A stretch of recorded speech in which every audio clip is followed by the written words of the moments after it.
second order. Debate on Vote 8, Human Settlements, Western Cape Appropriation Bill. I see the Minister. Thank you very much, Mr. Deputy Speaker. Madam Premier in absentia, the Leader of the Official Opposition, Cabinet colleagues, members of the House, and to all the mayors, deputy mayors, human settlements, executive councillors who are here, the chairpersons of our, and CEOs of our human settlements entities, the service providers, the NGOs, and all the stakeholders in human settlements, ladies and gentlemen. Deputy Speaker, it's been indeed a privilege to serve you and to serve with you since the Premier appointed me as the Provincial Minister of Human Settlements almost 10 years ago.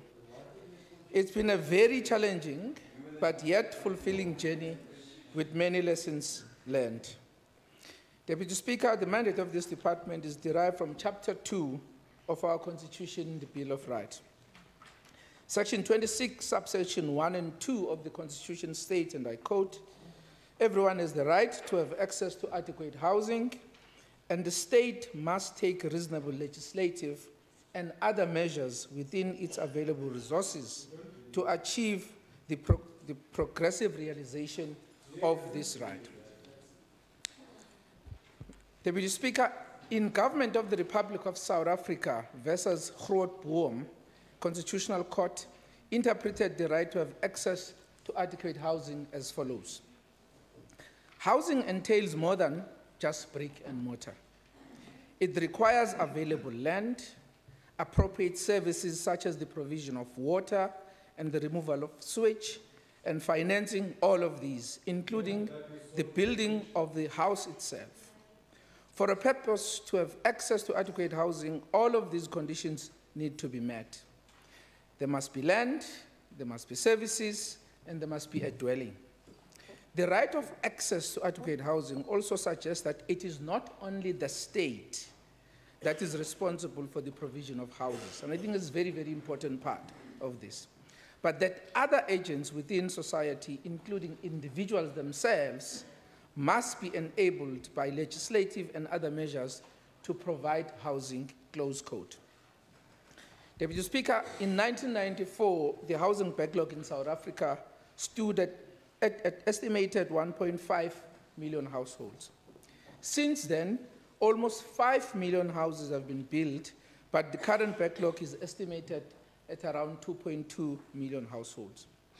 This is a clear indication, Deputy Speaker, that our approach in housing provision needs to change, starting with the criteria that we are using. Because to just say that if you are 18 and you have a baby, you must get a free house, I don't think that is helping. That is why, Madam Deputy Speaker, a paradigm shift is needed in South Africa. Now, if you look at the lessons that we have learned as a sector in South Africa, not only in the Western Cape, as part of our discussion nationally, we need to go back to basics, Deputy Speaker, by making sure that we provide land, by making sure that we invest in bulk infrastructure and service that land, by making sure that we subdivide that land and provide sites to people so that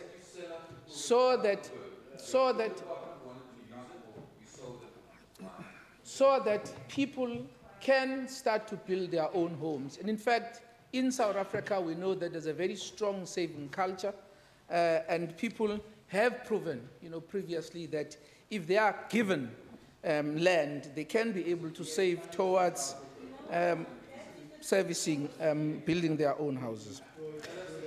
Secondly, we need to make sure that as government, we focus on the most vulnerable groups of our society. These are your elderly people, and these are your disabled people.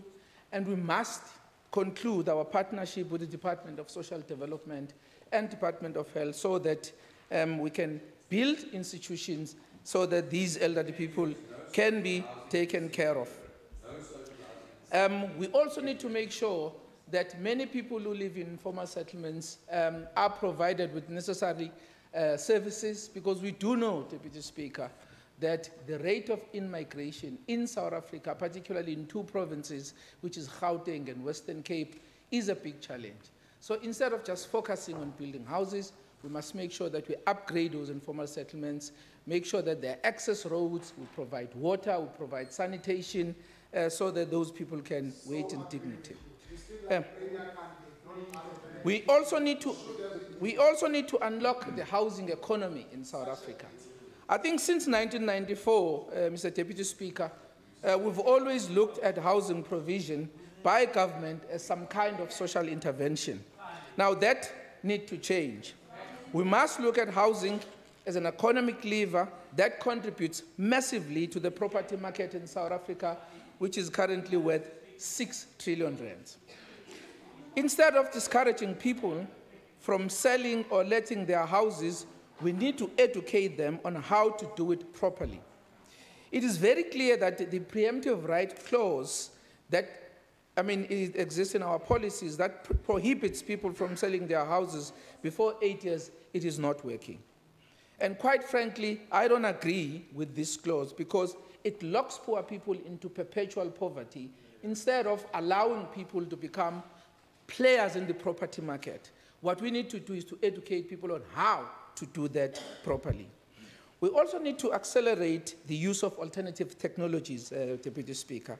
Climate change is the reality, and as government we need to do things differently.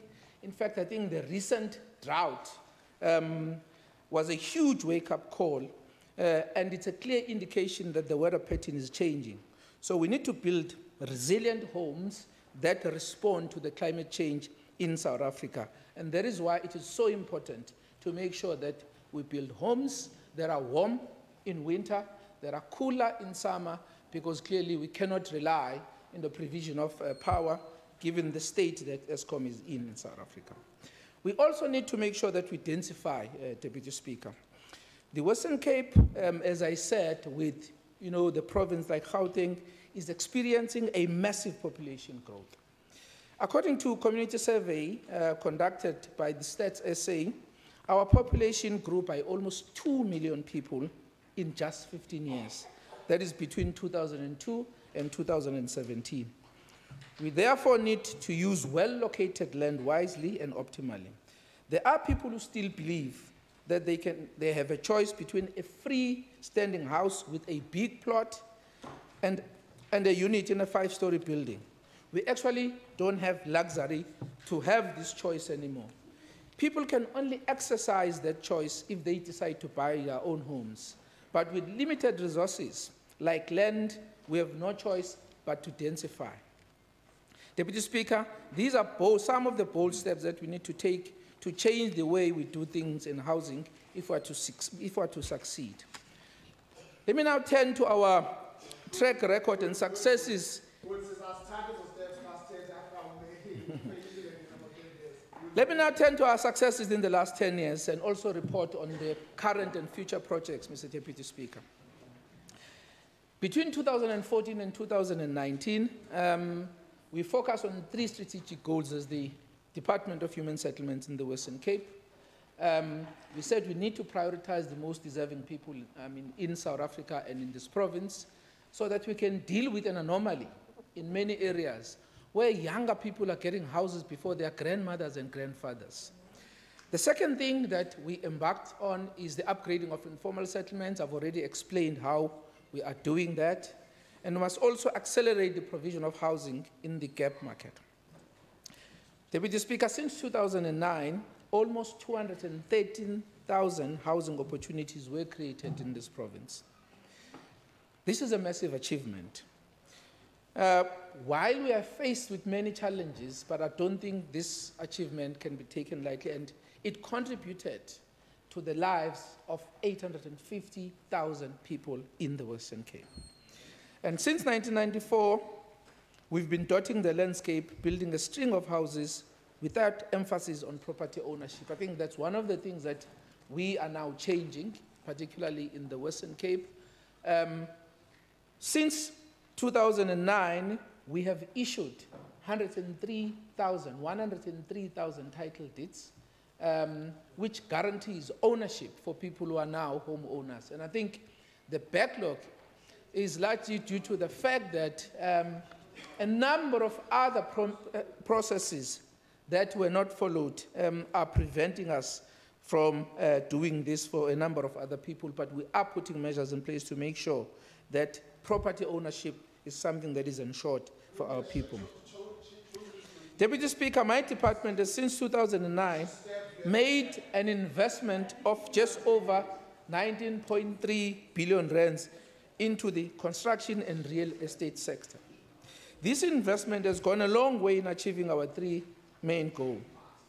Our responsibility as this department, Deputy Speaker, is to make sure that we house people, we empower, especially those who were previously disadvantaged, your emerging contractors, but also to make sure that we create jobs. And that is why the province of the Western Cape is the leading province when it comes to job creation. And we have created thousands of jobs in this sector. If you look at our program in terms of upgrading of informal settlements, as I explained before, that the rate of informal settlements in the Western Cape has been increasing. We are now sitting at just over 503 informal settlements in the province. And I think, Deputy Speaker, we need to deal with this misperception about the informal settlements in South Africa and why they exist. In some cases, mushrooming of informal settlements is not an indication of poverty or a housing need. Now, there are three main drivers of informal settlements in South Africa. The first one is that many young people who want now to be independent, who want to leave their homes because they've been living with their parents, they are now turning 18, they become adults, they've been backyards, and backyarders, they choose to leave their homes and build their own shacks because they want their independence.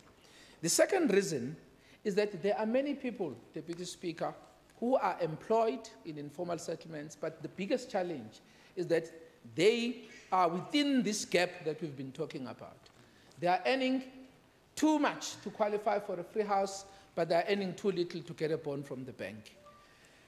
And of course, we also have to make sure that people who are living in these areas then are provided, as I said, with necessary basic services so that we can improve their living conditions. That is why, Deputy Speaker, that for any government to ever think that on its own will ever eradicate informal settlements, it is a pipe dream. We need to partner with the people themselves, as I said before, to partner with the private sector and as government so that we can be able to create an environment that is conducive for us to be able to change the lives of those people. Our job is to make sure that people have necessary and required services, as I said, like water, sanitation, electricity, and refuse removal. Guided by the Informal Settlement Support Plan that we approved as a department, and taking into consideration the dynamics and the distinctiveness of individual informal settlements, proactive measures have been embarked upon to ensure that challenges encountered are fully mitigated. Among such measures, Deputy Speaker, is the assignment and appointment of NGOs and professional service providers to each and every informal settlements that we have identified. These NGOs are to serve as the intermediaries in the communities and support the department to plan and execute the upgrading of informal settlements. Also, these NGOs are providing assistance to the informal settlements dwellers with regard to participatory planning, social facilitation, and mobilization. Deputy Speaker, I spoke about a gap that exists in our policy. Many of our hard-working South Africans who are contributing to the fiscus in order for us to be able to provide free services like houses to those who qualify are getting a raw deal from the government. Under our finance-linked individual subsidy program, or FLISP, people are struggling to qualify because of a prerequisite to get approval from the bank. We must change that. In fact, we have started already nationally as a Department of Human Settlements to make sure that people are able to qualify for FLISP first before they go to the bank. Because the reality is that if you say to people they must first go to the bank, they get rejected, and then it means they will not be given this subsidy that we believe will go a long way in assisting them. Furthermore, Deputy Speaker, the department introduced a housing consumer credit readiness initiative.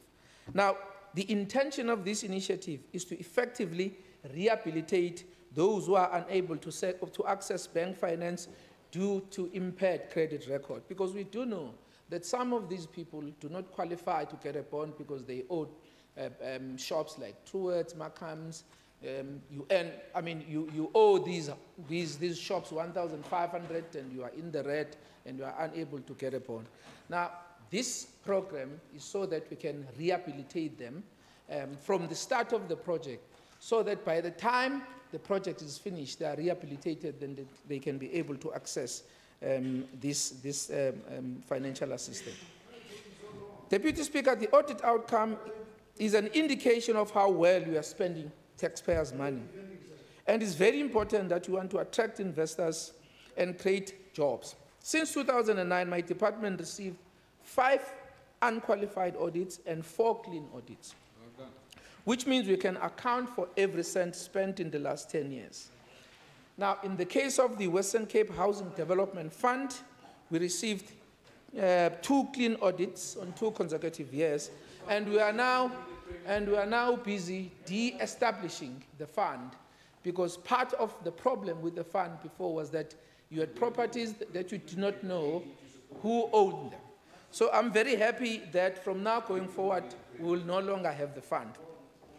Deputy Speaker, we are on track to achieve the target that we set for ourselves for this financial year. We committed to deliver 18,180 housing opportunities.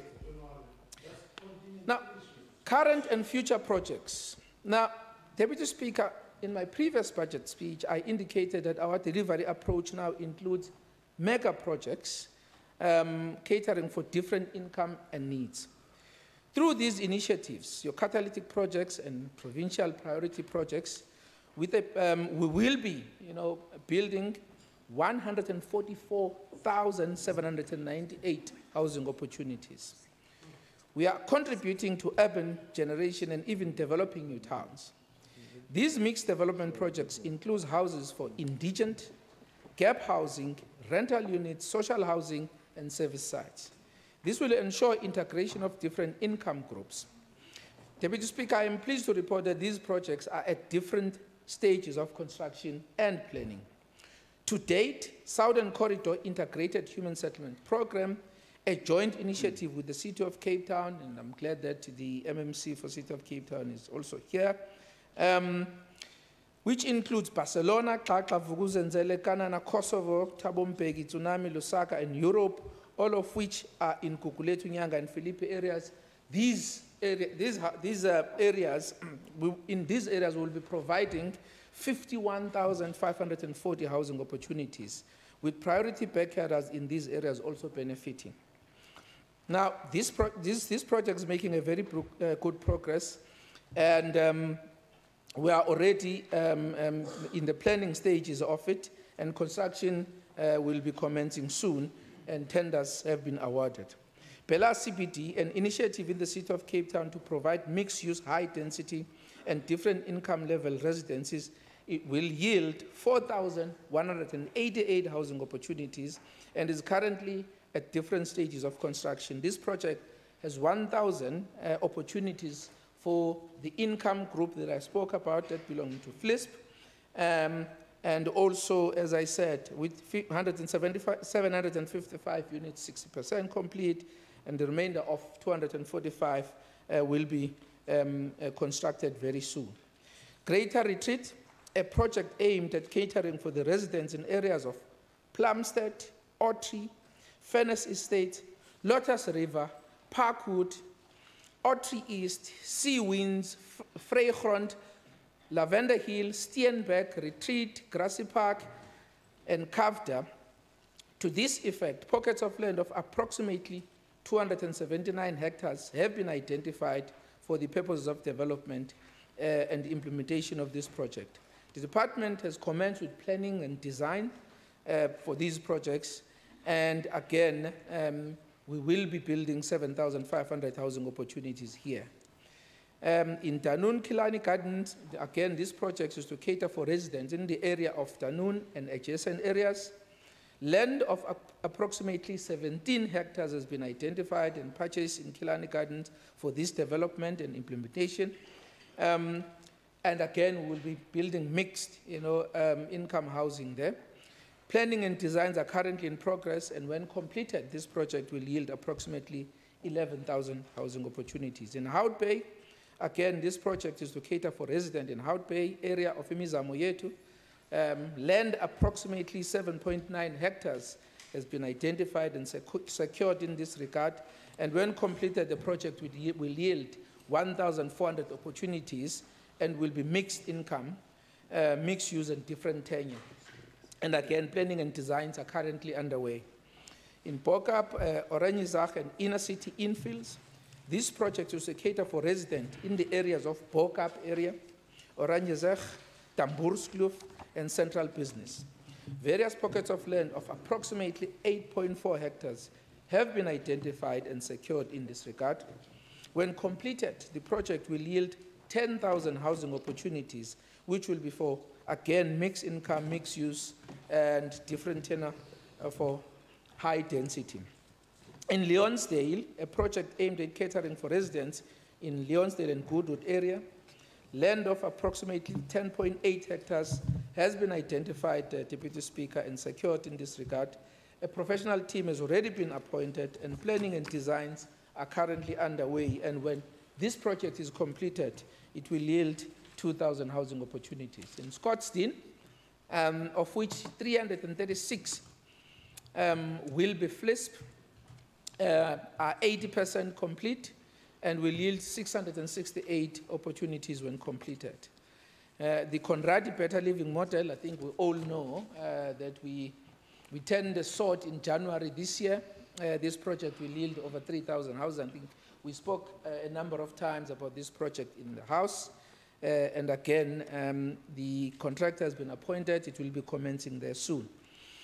In areas of Taiwan and YB section in Side B, a full professional team has been appointed and has commenced with the planning and design phase. The first major deliverables is conceptual development framework, which will be presented to the department in April 2019, which is next month. This project will yield approximately 5,000 housing opportunities and will also cater for a range of beneficiaries in line with different housing programs. Social development facilitators have been appointed as part of the project steering committee and will complete the enumeration study very soon. In Vlakkeland, an initiative in Drakenstein municipality will yield 2,653 housing opportunities, member Sharon Davids. And in that particular area, construction is now in full swing and is about to be completed. Dal Yosafat in Paarl also will yield 2,078 housing opportunities when completed. In Ceres, Fredebes and Bella Vista project will yield 3,417 opportunities when completed. Madam Speaker, we are also on course as we are in the planning phase with regard to De Novo, which will yield 300 opportunities. Equally in Grabo, the construction is underway there, and once that project is completed, it will yield 8,000 housing opportunities. In Transex, again, this is an initiative in Breda Valley Municipality. This project will yield 8,873 housing opportunities, and that project is currently underway, and bulk and internal services with construction of top structures to commence as soon as the tender is being awarded to service provider, which will happen very soon. In Thembalethu, Syferfontein and Wilderness Heights, again, initiatives in George, in Garden Road region, these projects will yield 10,221 housing opportunities and are currently at different stages of planning and construction. In Louis Fourie, again, 4,000 housing opportunities will be realized and tenders have been awarded and construction is about to commence very soon. Well, I just reported now. Okay. Now, with regard to Vredenburg urban regeneration, that is in Saldanha municipality, we have concluded the process of securing the land, and municipality has been provided with necessary finances to commence with the design. And when this project is completed, it will yield 1,400 housing opportunities. In Greater Hermanas, this project, as we are aware of the situation there, is aimed at catering for residents in the overstrained municipality, which will include areas of the Greater Hermanas, Mount Pleasant, Tembelihle, Zwelihle, Hostin, Sea Farms, Paradise Park, Sandby, Commonage, Westcliff, Fernkloof, and Skalbrook, to name some of the areas that will be benefiting from here. And to this effect, land of approximately 40 hectares has been identified, and we're in the process of securing it, Madam Speaker. And when this project is completed, it will yield 7,500 housing opportunities. Now, all these programs, Madam Speaker, and projects are a clear commitment of our government to restore the dignity of our people by providing shelter, creating jobs, and also contribute to land reform in South Africa. Because, as I said, it will be catering for different types of people. So this is a very clear indication that this department and this government is on track to change the lives of our people in this province. And I do want to take this opportunity, Madam Speaker, to thank the team that has made it possible for this department to make the achievements that we've made, over the last 10 years. I will start by thanking the team in my ministry, since this is my last budget vote in this term of government. Let me start by thanking Elizabeth Klute, who is the head of ministry. Thank you very much, Elizabeth, for your to thank Zimkita Ngoma, my PA, Ntombokoloso Makoba Somdaga, my spokesperson, to thank Wiseman Masindwa, who deals with stakeholders in my office, Vuyoga Zilutiti, who is welcoming people in my office as a receptionist, Olka Fansail, who deal with all the correspondences and queries as a registry clerk in my office. Keith Dennis, please. Keith Dennis, who's been very instrumental in assisting Mauricio Lo, my office personal assistant, and Nam Dagi, who has been helping me as my parliamentary officer in my role as the leader of government business. And to the department and to my department team, I want to thank the leadership of our HOD, Utando Mguli,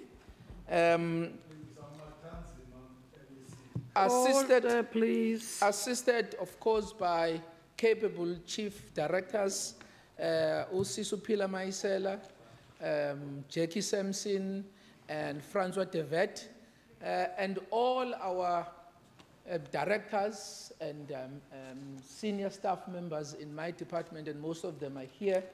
I do want to thank you very much for all the work that you are doing. I know that working for this department, is a thankless job, given the challenges and pressures of this department. And I think your contribution to the successes that we've made speaks for itself, and you must continue to do the work that you've been doing. Speaker, it's been a roller coaster ride. Speaker, it's been a roller coaster ride, but a ride that, looking back, it was all worth it. I'm grateful for all the passion and dedication, and let us continue now to this team. Let us continue to fly the flag of this department and the flag of this government. And last but not least, I want to thank. Honourable Magaka, thank you. I want to thank my family, represented here by my son, Usihle, who is here to listen to my budget speech today, and with his friend, Umzamo Zigalala. To Premier Zille and my party, the Democratic Alliance, I'm really grateful for the opportunity that I was given to serve the people of this province. And to all my colleagues, thank you very much for the collegiality, not only this side, but also to the members of the opposition for always keeping us on our toes. And I think, as the Premier earlier said with the leader of the opposition, that we are political opponents, but first and foremost, we are citizens of South Africa, and we are citizens of the province of the Western Cape. Everything that we do it because we love our country and we love our province. And let us continue to do that in the 6th Parliament to make sure that we put this province on the map. I thank you. Thank you.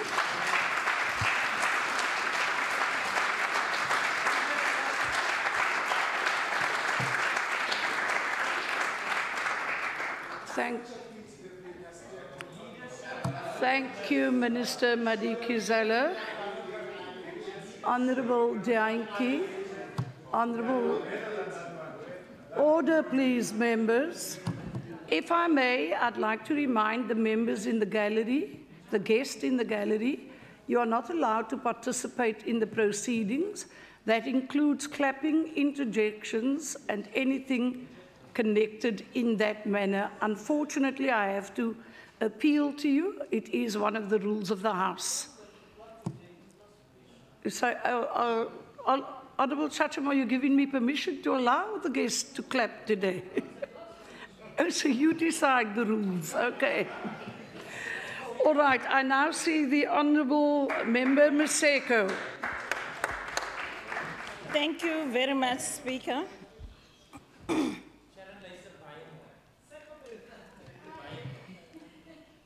Speaker, with the shrinking budget and an increase in demand, our communities will always be disgruntled with regards to housing.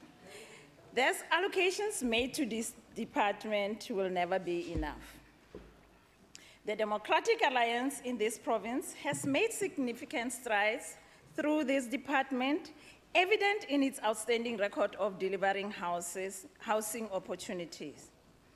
We welcome the total budget for this department for this financial year, valued at 2.4 billion, that will create over 105,000 housing opportunities by 2020. This is what value citizens get for their money. Let's see what value you get from the ANC. The National Department of Rural Development and Land Reform for District 6 requested an additional 2.4 billion to correct the mess they created with the Phase 3 project of District 6 restitution program, and that will only avail 108 units. It does not take a rocket scientist to see that this is looting. Let me reiterate what the DA's budget represents. It's a budget for jobs, opportunities, good governance, safety and security, and accelerated service delivery. This budget prioritizes the vulnerable within limited resources. Now, our President, Cyril Ramaphosa, and of course, Mr. Brown Envelope Rasool, in their stupendous moments to win over this province, try to deny the progress that the DA has made in the province by unfounded allegations that this department underspent its budget. The fact is... Honourable Danke, Honourable Maseko, kindly take your seat, please. Honourable Danke, no, that is rude and disrespectful. I am cautioning you in that you cannot engage the member on the floor directly. Should you wish to ask her a question, you pose it through the chair, and I will then ask the member. But to do constant interjection that drowns out the speaker is not allowed. Thank you, Honourable Yankee. You may proceed, Honourable Maseko. Thank you very Excuse much. me. Speak. Honourable Maseko, take your seat, please. Honourable I Yankee. would like to ask the member a question. If you can take your seat, I will check with the member. Honourable Maseko, are you willing to take a question? Speaker, I only respond to the leaders for that part. Thank you. The member is not prepared to take a question. Speaker, let me repeat again. President Cyril Ramaphosa and Mr. Brown Envelope Rasool, in their stupendous moments to win over this province, tried to deny the progress that he has made in this province by unfounded allegations Order. that this department underspent its budgets. The fact is, since 2011, we have spent 100% of our Human Settlements Development Grant. I am going to help and give them factual information with the hope that my colleagues will transfer the message to the President, of course. Sorry, members, there's too much noise on the floor, please. Thank you. The Human Settlements Department in the Western Cape, with the limited funds at its disposal, remains committed to accelerating housing opportunities in a way that is sustainable, qualitative, and promotes social Honourable Maseko, inclusion. kindly take your seat, please. Honourable Magaka. Can I ask Ubango wapi? No, take your seat, please. Honourable Maseko, will you take a question? Speaker, I'm only going to take a question from the leader of the ANC. Thank you. Thank you. Sorry, Honourable Not Magaka, the member will SACP. not. Not SACP. The member will not take. The member will not take a question, Honourable. Sorry. Honourable Magaka, you must take your seat. The member is not taking a question. I am the leader. Thank you, no. But she is not prepared to take a question. Thank you. Kindly take your seat, please. No, Honourable Magaka, take Your your leader seat. by default, I'm not going to take a question. From You may proceed. Thank you, Speaker. Kindly calm down, everybody. Speaker, the Human Settlements Department in the Western Cape, with the limited funds at its disposal, remains committed to accelerating housing opportunities in a way that it is sustainable, qualitative, and promotes social inclusion, because the DA in this province understand that having a place of safety and being a homeowner is key to economic prosperity. But more importantly, this is evident in our track record over the last 10 years. As the Premier stated during SOPA, and since the ANC was not here, I'll have to say it again, over 200,000 housing opportunities were completed since 2009. The DA-led government spent 500 million in supporting 357 land reform projects since 2014 alone. We have exceeded our combined targets for housing and service sites in every financial year since 2014. And by the end of this term, we will once again meet 100% of our targets. Speaker, the enabling environment of service sites that the DA created in this province has showcased by a group of women from Philippines, Crossroads, Kailicha, and Strand, who now have the opportunity to build houses on their own. Their project started off as a food stock fair, but now each of the 12 members contributes 2,450 on a rotational basis to buy building materials for a roof above their heads. I applaud this group of women for taking initiative in their helping government.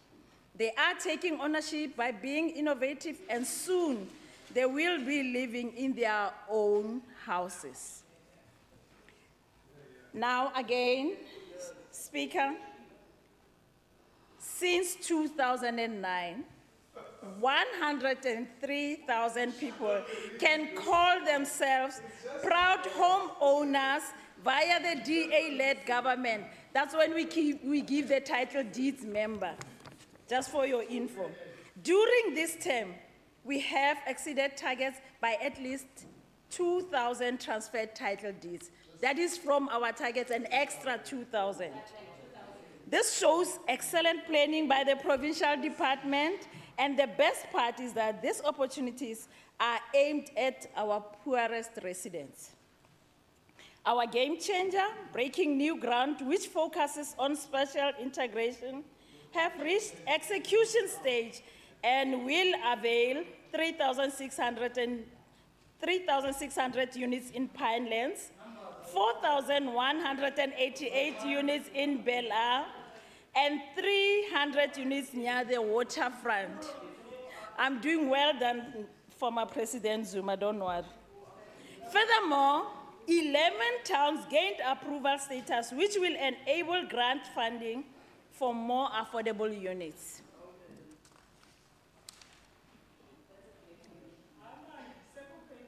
I'm telling you, we have delivered 23,000 social rental housing units and 19,000 affordable units for ownership purpose.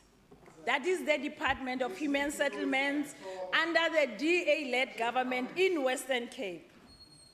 Speaker, over the 2019 MTEF, 7.4 billion rands will be appropriated to the department to continue with this groundbreaking performance. Honorable Dankie. We ensure quality delivery Sorry, and Honorable sustainability. Maseko, kindly take your seat, please. Chief of Wali. Speaker, before you came in the House, ever since the Honourable Member sidled into this House, he's been a disruptive influence for the House, Thank you. making inane, facetious, snide remarks, no bearing on the debate. Thank you, Chief Whip. Ask him, bring- I have cautioned the member. Honourable Dankie. No, Honourable Dankie. No, Honourable Dankie. Your behaviour leaves a lot. No, Honourable Dankie. Your interjections, your ongoing howling, I have cautioned. I am speaking. Take your seat, Honourable Dankie. Take your seat. And it has been ongoing to the point that it has become disruptive and drowns out the speaker. So for you to question the member and say, is that your speech, not once, but twice, but 3 times, yeah, but it's an opinion, Honourable Magaka, but your opinion is becoming overbearing to the point that it is now constituting a running commentary, and I need to caution you. So kindly manage yourself in order for us to proceed. You may proceed, Honourable Maseko. You are allowed to interject, but the minute it constitutes a running commentary in terms of Rule 41, I have to caution you. And should you persist, we will continue to Rule 44. Thank you. You may proceed, Honourable Maseko. Thank you, Speaker. Speaker, over the 29th... Sorry, Honourable Maseko. The Honourable Magaka is on his feet. Honourable Speaker, Yes, Honourable Magaka. as you refer to Honourable Janki, which is acceptable in this House, is it parliamentary for Honourable Bunginkosi Lusut Matikizela to refer to Honourable Janki as Richard? Oh, sorry. It certainly is not. I did not hear it, but Honourable Minister Madikizela, will you please refer to the Honourable Dankie and not Richard? Thank you. The Honourable Janji, but can he please act honourably? Thank you, Minister. It is honourable. Thank you. Now, may we proceed and get on with the business of the day? Honourable Thank you, Maseko. Speaker. Speaker, over the 2019 MTEF, 7.4 billion rand will be appropriated to the department to continue with its groundbreaking performance. We ensure quality delivery and sustainability by thorough execution of the upgrading of the informal settlements program. We will increase the capacity of affordable gap housing projects for those who do not qualify for bond, and we will ensure that the most deserving citizens also become homeowners via the BNG program. The additional 56 million allocated to the department will build the necessary capacity to execute catalytic projects along with the 43 million rands required for their infrastructure. We will continue to focus on sound spatial planning with the 86 million rand for integrated urban development framework and small town regeneration programs in collaboration with the Department of Environmental Affairs and Development Planning to address apartheid, poor special legacies. Madam Speaker, this budget will thus travel the length and breadth of this province to accommodate all the settlement needs for our people. At the beginning of this year, the National Department further revealed that a mere 35% of title deeds were issued during the previous financial year, and only 22% of the new homes built have been transferred to owners. Furthermore, national government recently released 3 million hectares for land reform, mainly in the Northwest, Limpopo, and Eastern Cape, but no land within cities. To date, the Presidential Committee reveals that 21 billion rand has been spent on land reform and 14 billion in the form of restitution, all of which, after 40 years, District 6 claimants had no benefit of and have to wait an additional 20 years to be repatriated. Furthermore, it is unfortunate that the General Household Survey for 2017 revealed that approximately 10% of the 13% of people living in state-subsidized housing units provided by the state are concerned about the quality of houses. This is due to the poor maintenance, and beneficiaries simply do not have the necessary funds to maintain homes. The ANC's mission has been rendered inadequate. These ineffective methods of transformation and redress are no longer excusable. In contrast, via an intergovernmental approach, we prioritize jobs along with housing developments to enhance the economic livelihoods for the people in our province. In order for them to be able to take care of the homes and families, indeed, under Program 3, 3 million rand is earmarked for job creation by this department. As I said earlier, we sympathize with need in our province and the well-being of our people. Therefore, 93% of this budget will go to providing housing opportunities. Speaker, more can always be done, but rest assured that in this province, we do not regard our mandate on human settlement plans as a mere handout program.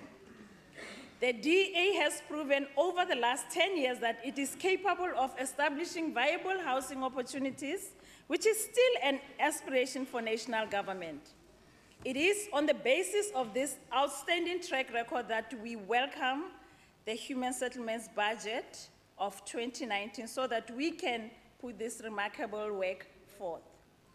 I would like to express my sincere gratitude to the visionary leadership of Minister Madikizela, the entire department under the HOD, Mr. Mguli, also Mr. Francois Divet, and Jackie Simpson, and I'm going to call them this way because throughout the 5 years we have become a family as the standing committee, holding the department accountable, and the department. There's not even one time that when we ask the questions, whether we are in the standing committee or not, there hasn't been a response.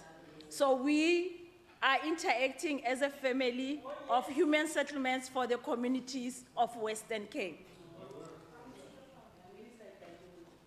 So on behalf of the Standing Committee, I would love to say to the department, thank you very much, and the strides that you make within Western Cape, I'm definitely sure that the communities appreciate each and every footprint you put in their lives. And as for the standing committee, I would love to say thank you for the longest standing member in the standing committee, Member Dijana, and myself, and also Member Davis. Thanks for all the hard questions you have asked to the department that has made them to really identify where there was a loophole that needed to be addressed, and definitely they did that, and for holding the department accountable. And with those few words, Speaker, I welcome, because I said few words, and I support vote 8, as it will assist in the creation of an integrated and resilient human settlements arrangements. I thank you. Thank you, Member Museko. I now see the Honourable Member, Member Davids. Thank you, Speaker. Thank you, Speaker.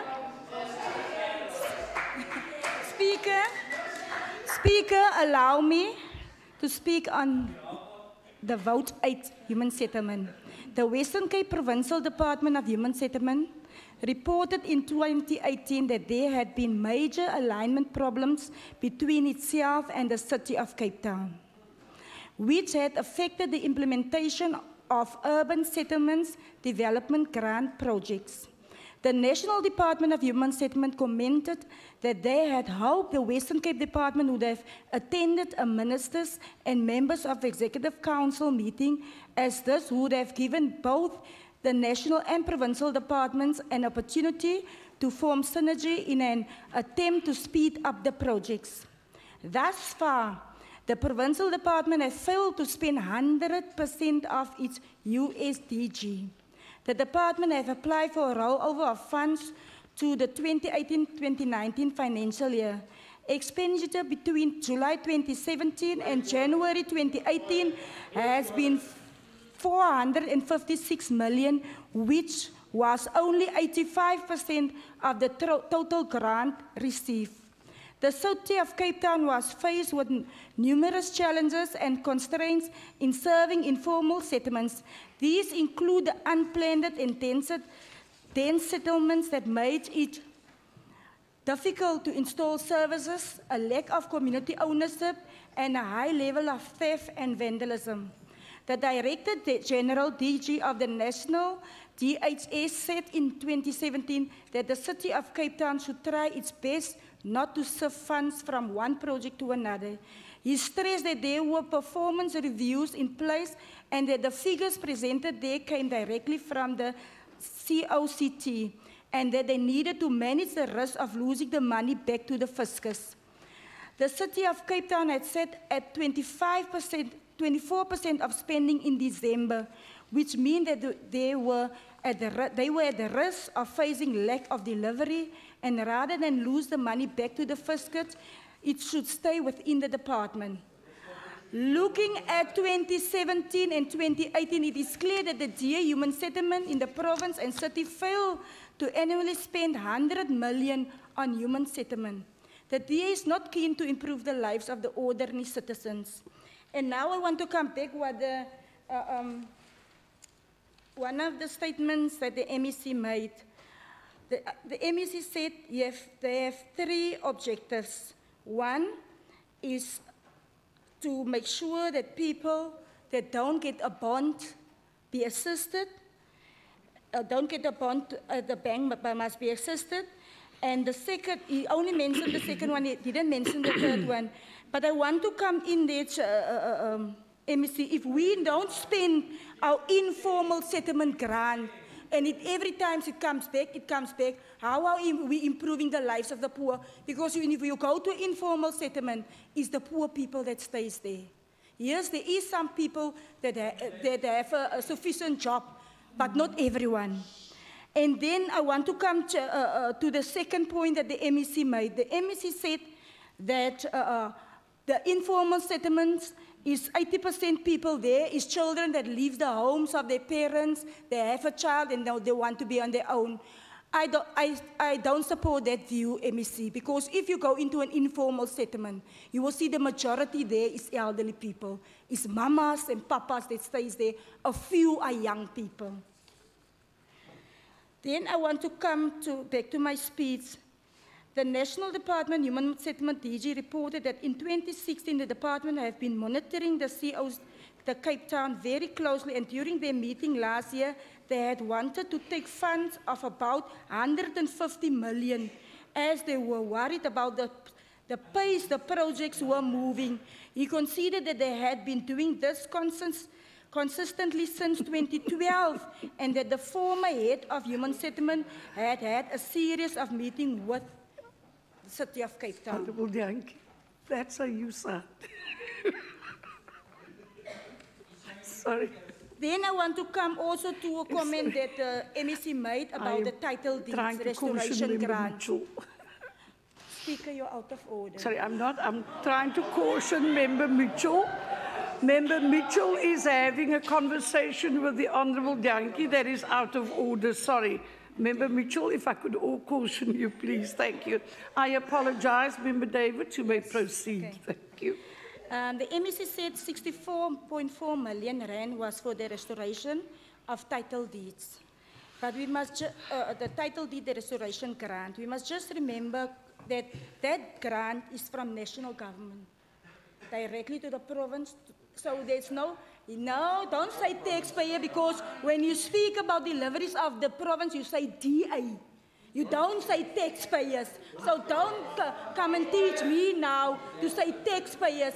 It's the ANC government Honourable David, that is giving. May I ask you to please address the chair and not the minister, please? Thank please? you, Speaker. So, yeah, now you know that the ANC government nationally gave that grant to the province, so they must do it.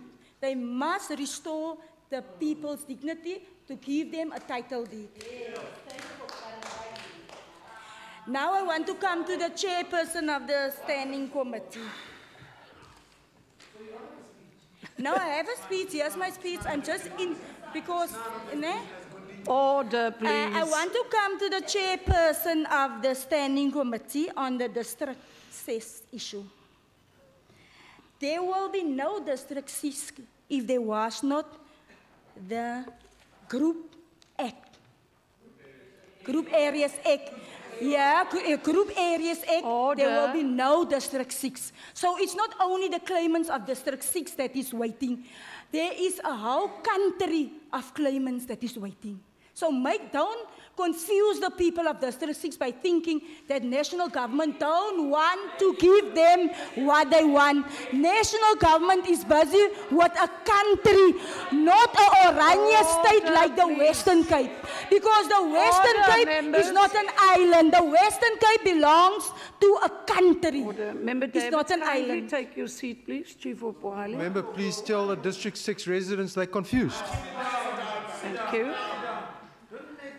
Member David, if you can address the chair and try and manage your volume, please. Thank you. Thank you, Chair. Thank you. No, I'm not done.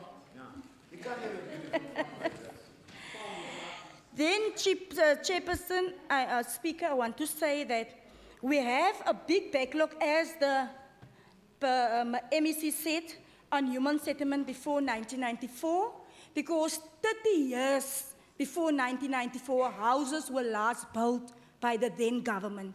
And that is why we have that backlog. And that is why national government is still struggling with the MEC, because I can say here today, it's only this MEC that they really have the people at heart, not the DA.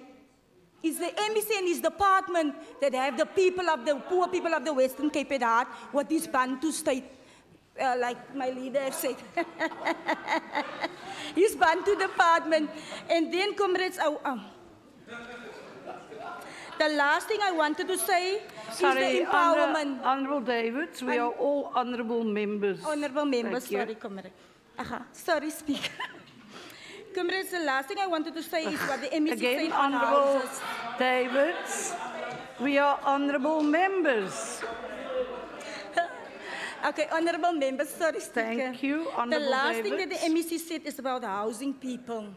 and you say about empowering people through their houses, and that you are saying that the IDS is not assisting us.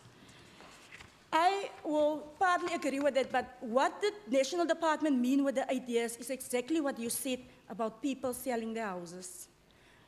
People, we can go all over, you can see people are selling their houses to foreigners, people are selling their houses to people that maybe had a house and lost their house. And so I don't think it's the IDS MEC of the National Department that's the problem. It's the education of the people that that house is a property for them.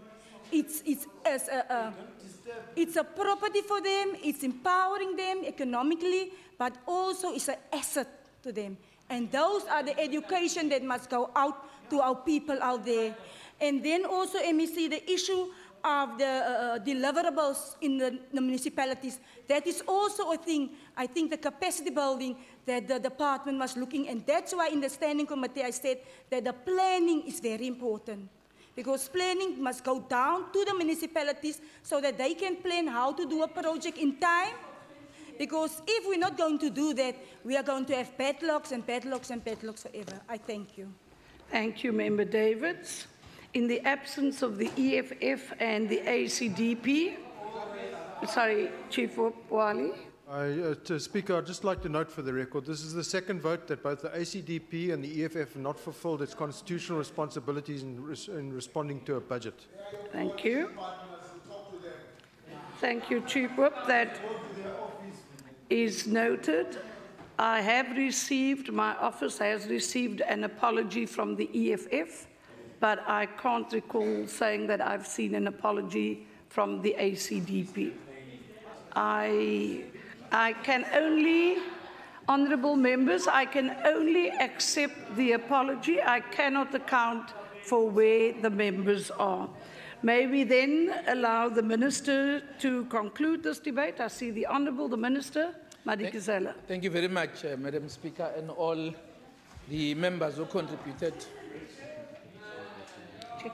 Thank you very much, Madam Speaker, to the Chairperson, Member Seko. I do want to just make one comment, because when Member Maseko was presenting the figures, I heard some members this side. You know, unfortunately, Member Kyanji has just left now. And now, clearly, these members miss a very important thing, is that the achievement that we're talking about is linked to what was transferred to us in terms of the budget. So the question is whether the achievement justified the allocation that was given to us, and the answer is yes. Because even if we'd like to achieve more than what we achieved, but the reality is that housing is a competing need in South Africa.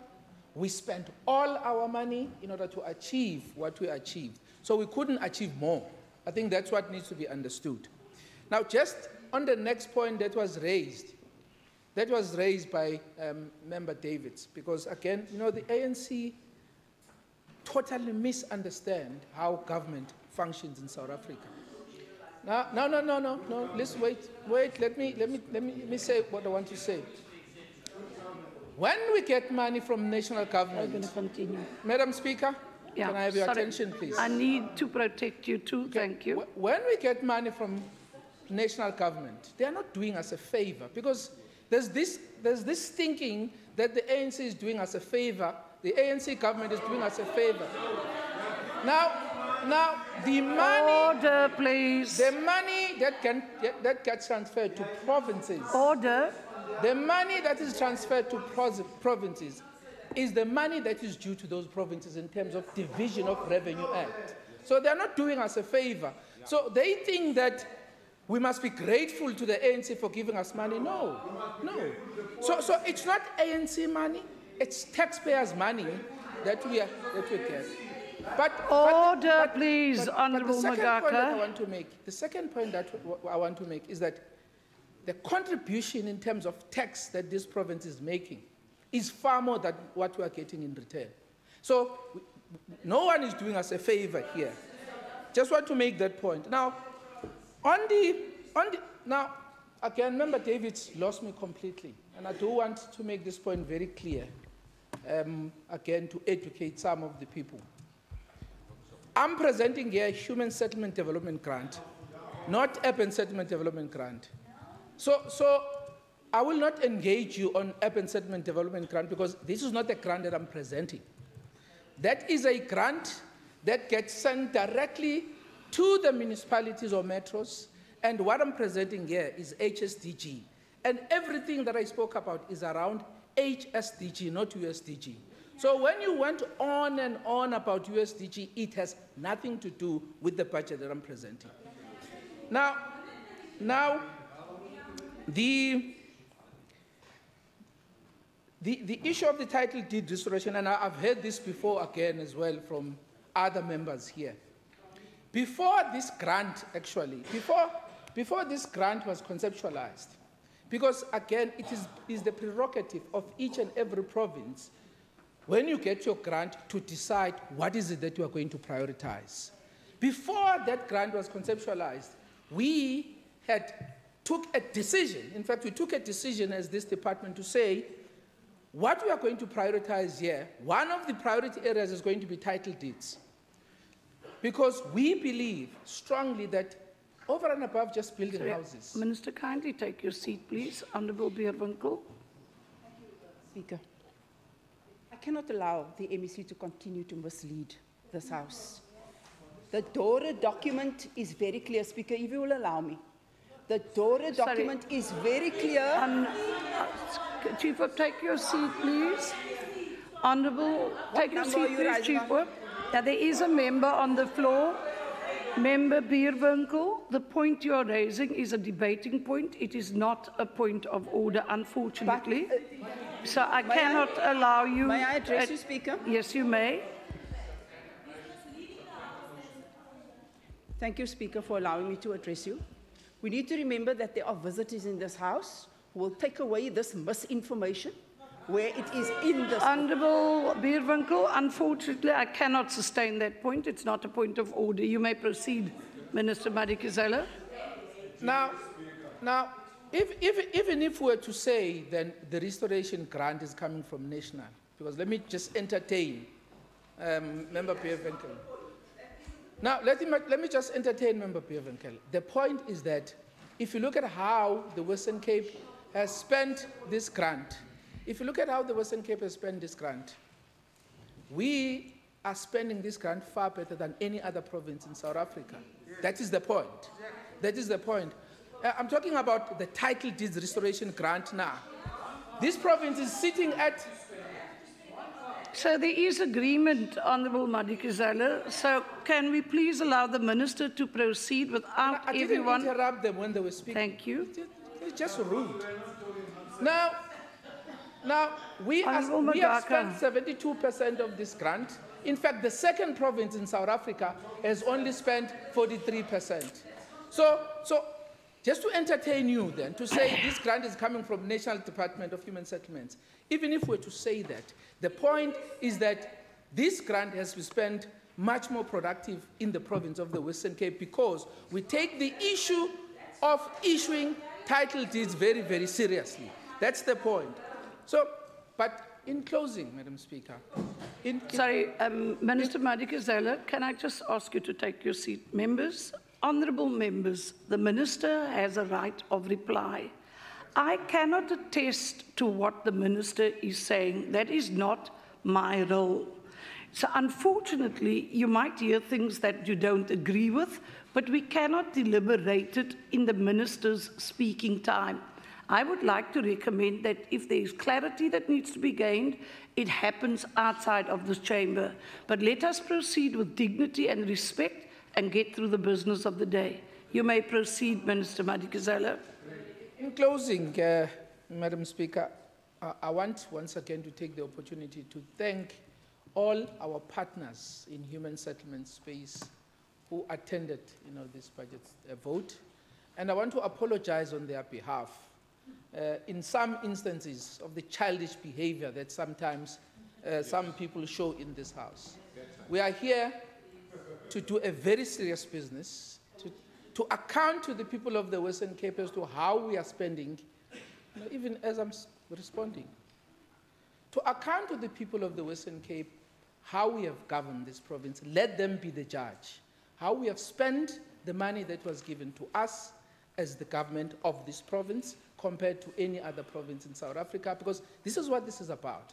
We can howl and shout. At the end of the day, people who are here to listen as to how this government has fared against any other government in terms of the taxpayers' money that was given to us. And today, we are here to account, and I think this department has given a very good account of what we have done with taxpayers' money, and I want to thank you, Speaker. Thank you, Minister Madikizela. That concludes the debate on this vote. The House will be suspended for just 3 minutes to allow the officials to vacate the bay and for the next team to take up their seats. Thank you.